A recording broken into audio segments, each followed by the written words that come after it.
কারা? রাসূল বললেন ক্বালা মান আতআনি দাখালাল জান্নাহ, যারা আমার ইতায়াত করে আমাকে মান্য করে তারাই জান্নাতে যাবে। ওমান আসানি ফাকাদ আবা, যারা অমান্যকারী তারাই অস্বীকারী। ঠিক কিনা বলেন? কথা বলে না কেন? অমান্য কি মুখে করতে হবে না আচরণ দিয়ে করবে? কথা বলে না কেন? কি চমৎকার হাদিস শরীফ দেখেন, নেগেটিভ পজিটিভ দুইটা দিক আছে না নাই? কুল্লু উম্মতি ইয়াদখুলুনাল জান্নাহ ইল্লা মান আবা, কিলা মান আবা ক্বালা মান আতানি দাখালাল জান্নাহ ওয়া মান আসানি ফাকাদ আবা। বন্ধুরি আমার, ও বন্ধু, রাসূলকে অমান্য করাই অস্বীকারী। এখন আমি আপনাদেরকে আরো সুন্দর করে বুঝাইতে চাই রে, অস্বীকার মানে আপনি মুখ দিয়ে করতে হবে না, আপনি নবীর সুন্নাতকে আমল করতেছেন না, এটাকে কোনো কেয়ার করতেছেন না, ইচ্ছে করে ছেড়ে দিয়েছেন, এটাই কিন্তু অমান্য করার জন্য যথেষ্ট। কথা বলেন না কেন? ঠিক না বেঠিক? কথা কি বুঝে আসছে? বন্ধুরে আমার, আমি আপনাদেরকে বলতে চাই, আমাদেরকে কি বুঝাইতে চাই বন্ধু? এখানে আসার কারণ হলো, আজকে আমি জুমার নামাজ পড়লাম বন্ধু কুমিল্লা শহরে। জুমার নামাজ পড়ার পরে দেখলাম ইমাম সাহেব যখন ফরজ 2 রাকাত পড়ে বন্ধু সালাম ফিরালেন, সালাম ফিরানোর পরে নজর দিয়ে চাইয়া দেখি রে, প্রায় 80% মানুষ মসজিদ থেকে বের হয়ে গেল বন্ধু। 80% লোক সুন্নত পড়লো না। আপনাদের শশী দলে আছে না নাই? উত্তম রূপে গোসল করার পরে যদি বন্ধু সুন্দর করে জামা কাপড় পরে, সুন্দর করে শরীয়ত সম্মত জামা কাপড় পরে, শরীরের মধ্যে আতর গোলাপ লাগাইয়া সুঘ্রাণ লাগাইয়া যখন মসজিদে বন্ধু নামাজ পড়তে যাবে, একটা জুমা পড়ার পরে আর একটা জুমা পর্যন্ত তার গুনাহগুলি মাফ হয়ে যাবে। আর জোরে বলেন না সুবহানাল্লাহ। বন্ধুরি আমার, ইরশাদুন তালিবিন কিতাবের মধ্যে এসেছে, মন দিয়ে শোনেন। আমাদের দেশে শুধু ফরজ নিয়ে বন্ধু শুধু ব্যস্ত থাকে, সুন্নতকে কেয়ার করে না। আমার নবী বললেন যে আমার সুন্নাত আদায় করলো সে যেন আমি নবীকে ভালোবাসলো। কি? যে আমার সুন্নাত আদায় করলো সে যেন আমি নবীকে ভালোবাসলো। যে আমি নবীকে ভালোবাসবে সে আমার সাথেই জান্নাতে থাকবে। জোরে জোরে বলেন না সুবহানাল্লাহ। আরো জোরে বলেন না সুবহানাল্লাহ। বন্ধু, যে ব্যক্তি ইচ্ছে করে নবীর সুন্নাত ছেড়ে দিল রে, নবী তাকে উম্মত বলে স্বীকৃতি দিবে না। আর যে নবীর কাছ থেকে উম্মত বলে স্বীকৃতি পাবে না, সে জান্নাতে কখনোই যেতে পারবে না। এক ব্যক্তি এসে নবীকে প্রশ্ন করলো, ইয়া রাসূলুল্লাহ, ইয়া হাবিবাল্লাহ, নবী গো, ও প্রাণের নবী, কি সমস্যা? তো যান, হাজতে যাবেন, যান যান যান। বন্ধুরে আমার, নবীকে প্রশ্ন করলো, গো নবী, কিয়ামত কখন হবে? আমার নবী বললেন, কিয়ামতের জন্য কি প্রস্তুতি নিয়েছো? এবার আমার নবী যখন বললেন কিয়ামতের জন্য কি প্রস্তুতি নিয়েছো, তিনি বললেন কোনো প্রস্তুতি নিতে পারিনি, আল্লাহ এবং আল্লাহর হাবিবকে ভালোবাসি। আমার নবী বললেন, তুমি যাকে ভালোবাসো তার সাথেই তুমি থাকবা। আরো জোরে বলেন না সুবহানাল্লাহ। এখন তো মাশাআল্লাহ মোটামুটি একটু সুন্দর দেখা যায়, তো আর একটু আওয়াজ দিবেন সুন্দর করে, আরো ভালো লাগবে দেখবেন। জোরে বলেন না সুবহানাল্লাহ। আরো জোরে বলেন সুবহানাল্লাহ। নবী কি বলেছেন? যারা আমাকে ভালোবাসবে, সে বলেছেন আল্লাহ এবং আল্লাহর হাবিবকে ভালোবাসি। নবী উত্তর দিয়েছেন, যাকে ভালোবাসো তার সাথেই থাকবে। সুবহানাল্লাহ। বন্ধুরি আমার, আমি বলতেছিলাম ইরশাদুত তালিবিন কিতাবের মধ্যে এসেছে। বন্ধুরি আমার, জিবরাইল আলাইহিস সালামকে যখন বন্ধু 600 ডানা দিয়ে তিনি আল্লাহ সৃষ্টি করলেন, জিবরাইল আলাইহিস সালাম শুকরিয়া স্বরূপ 30,000 বছর নফল ইবাদত করলো। যেই ইবাদতের জন্য আল্লাহর কোনো অর্ডার ছিল না। কি ছিল না? যেই ইবাদতের জন্য আল্লাহ রাব্বুল আলামিনের কোনো অর্ডার ছিল না বন্ধু, আল্লাহ রাব্বুল আলামিনের কোনো অর্ডার ছিল না, তারপরেও 30,000 বছর নফল ইবাদত করলো। এ জিবরাইল, আমি তো তোমাকে নফল ইবাদত করার জন্য অনুমতি দেইনি, ওগো মনিব, শুকরিয়া স্বরূপ নফল ইবাদত করেছি। এবার আমার আল্লাহ একটা ডাক দিয়ে বলে, জিবরাইল, আমি আল্লাহ কথা দিলাম রে, আমার হাবিবের উম্মতগুলো অল্প কিছুক্ষণ সময় যদি অল্প কিছু সময় যদি নফল ইবাদতের মধ্যে কাটায়, আমি অদ্বিতীয় জান্নাত দিয়ে পুরস্কৃত করব।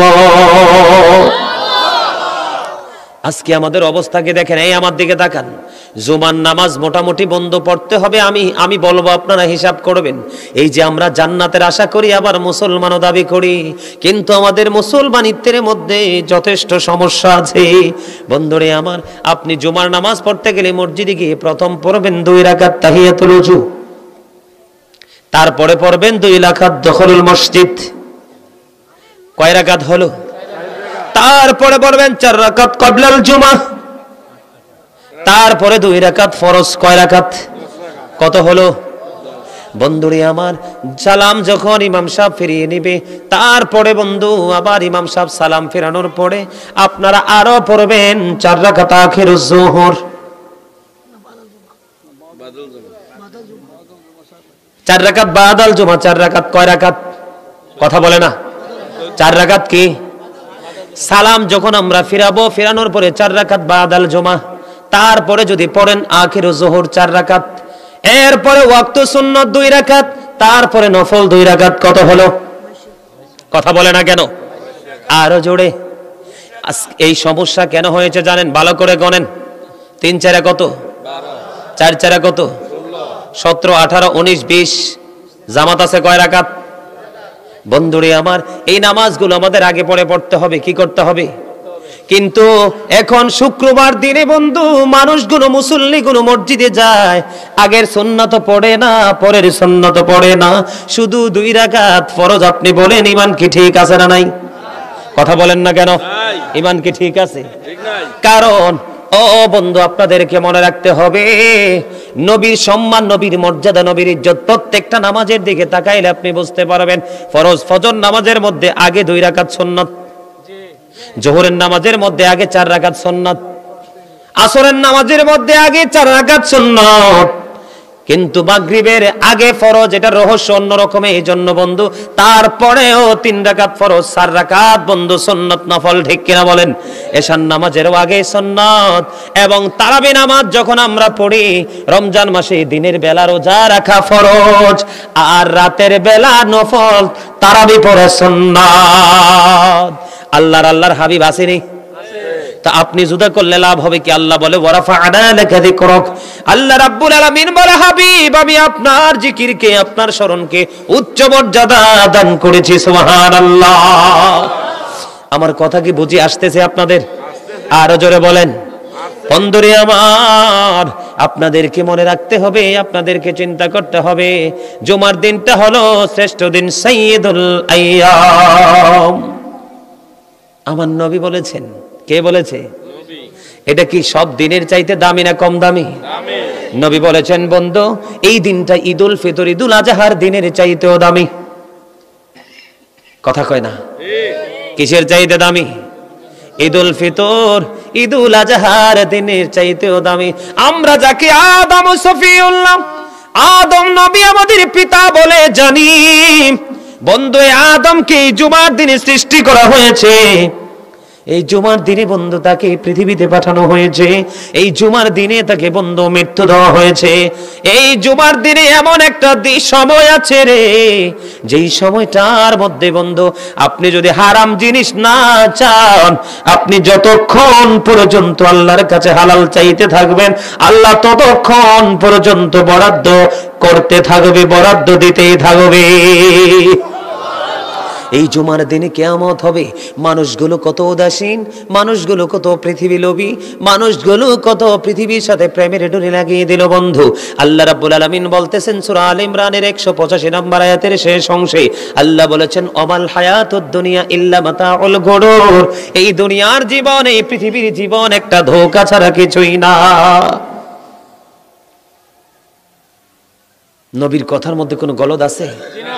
যদি কেউ মনে করেন যে সমস্যা আছে, তার ঈমান আছে নি? হযরত মুহাম্মদ সাল্লাল্লাহু আলাইহি ওয়াসাল্লাম was born in Arab country. His father's name was Abdullah. His mother's name was Amina. His father said died before he was born. He lost his mother in his childhood. He was very truthful. জোরে জোরে সুবহানাল্লাহ। আমার নবী ছিলেন শ্রেষ্ঠ। শ্রেষ্ঠ সত্যবাদী। জোরে বলেন না সুবহানাল্লাহ। আরে আরো জোরে বলেন না সুবহানাল্লাহ। বন্ধুরে আমার, এই জুমার দিনে আদম সৃষ্টি হলো, আদম পৃথিবীতে আসলো, আদম সাফিউল্লাহর মরণ। এবং এই দিনটার মধ্যে এমন একটা গুরুত্বপূর্ণ জায়গা আছে, সময় আছে, সেই সময় আল্লাহর কাছে চাইতে থাকবো আর পাইতে থাকবো যতক্ষণ না পর্যন্ত হারাম জিনিস আমরা না চাই। এই দিনে কিয়ামত হবে। বন্ধুরে আমার, আমি আশ্চর্য হয়ে গেলাম আজকে। বন্ধু, নামাজ পড়তেছি, মানুষগুলোর দিকে নজর দিয়ে চাইলাম, আহারে মানুষ, পরকাল সম্পর্কে যদি জানতে, পরকাল সম্পর্কে যদি বুঝতে, তাহলে লটারির মাধ্যমে হলেও মসজিদে আগে আগে যাইতে। ঠিক কিনা বলেন? আর জোরে বলেন না কেন? আমার কথা কি আপনাদের বুঝে আসছে? বন্ধুরে আমার, কিতাব প্রমাণ করেছে। আজকে বন্ধু আপনাদেরকে মেসেজটা দিতে চাই, বন্ধু একটু মনটা দিয়ে শুনবেন, জীবন বদলে যাবে। আপনারা জানেন না, আমরা সুস্থভাবে খাই বন্ধু, সুস্থভাবে চলি, সুস্থভাবে সবকিছু করি, আমাদের বিবেক নাই বিদায় আমরা বুঝতে পারি না। কিতাব প্রমাণ করেছে বন্ধু, জুমার দিনে বন্ধু আসমানি ফেরেশতা, আকাশ বলেন, বাতাস বলেন বন্ধু, জমিন বলেন, আসমান বলেন, সব সময় একটা আতঙ্কের মধ্যে থাকে রে, কোন জুমার দিনে না জানি কিয়ামত সংগঠিত হয়। ফেরেশতাদের কোনো ভয় আছে তারা জাহান্নামে যাবে? কথা বলেন না কেন? ও বন্ধু, আমি বানিয়ে কথা বলছি না বন্ধু, কিতাব থেকে সংগ্রহ করা খবর। বন্ধুরে আমার, আকাশ বলেন, বাতাস বলেন, জমিন বলেন, আসমান বলেন, ফেরেশতা বলেন, সব সময় আতঙ্কের মধ্যে থাকে রে।